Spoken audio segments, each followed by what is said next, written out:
બધા ગાઢ ભાઈઓ ધ્યાન આપજો આ મેસેજ પર કે હમણાં ગામડે ગામડે છે ને એક ટીમ ફરી રહી છે જે તમને 10 રૂપિયામાં LED બલ્બ આપશે, 10 રૂપિયામાં એક બલ્બ આપશે. એમ કહેશે કે ગવર્મેન્ટ તરફથી આ સ્કીમ છે અને LED બલ્બ ના હોય તો ભલે બીજી કઈ સ્કીમ લઈ આવે, પણ ગવર્મેન્ટ તરફથી 10 રૂપિયામાં સ્કીમ છે એટલે તમને બધાને અમે આપીએ છીએ એમ કરીને તમને 10 રૂપિયામાં બલ્બ આપશે.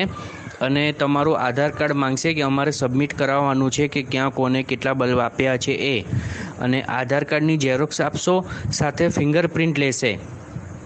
એમની પાસે એક એવું મશીન હશે જેના પર તમારો અંગૂઠાનો નિશાન લેશે એ કે અમારે આ વેરીફાઈ કરાવવાનું કે આ જ આધારવાળા પર્સનને અમે આ વસ્તુ આટલા પૈસામાં વેચી છે.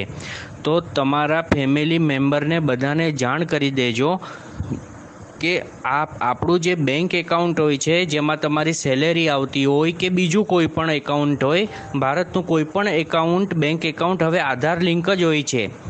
અને આમાં એવી સુવિધા છે કે તમે અગર કશે બહાર છો, ATM નથી તમારી પાસે, તો તમે KYC એટલે કે અંગૂઠો આપીને તમે આધાર નંબર પરથી પણ તમારી જે આધાર લિંક બેંક હોય એના તમે પેમેન્ટ વિડ્રોલ કરી શકો છો. આ એક સુવિધા બેંક તરફથી ચાલુ કરેલ છે, પણ એનો ગેરફાયદો લોકો એ ઉપાડે છે કે તમે 10 રૂપિયામાં LED બલ્બ લેશો એને આધાર કાર્ડ આપશો એટલે આધાર નંબર મારશે અને તમારા અંગૂઠાની ફિંગરપ્રિન્ટ મારશે, એકાઉન્ટ નંબરની જરૂર જ નહીં પડે. આધાર લિંક જે એકાઉન્ટ હશે એમાંથી ઓટોમેટિક પૈસા ડેબિટ થઈ જશે. એટલે મહેરબાની કરીને આવી કોઈ પણ સ્કીમમાં ભેરવાતા નહીં.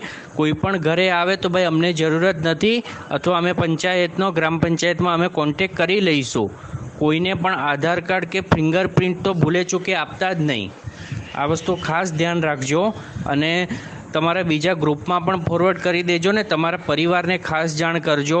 મારા ઓળખાણમાં 1-2 જણનો આ રીતે બનાવ બન્યો છે, એના માટે તમને શેર કરું છું.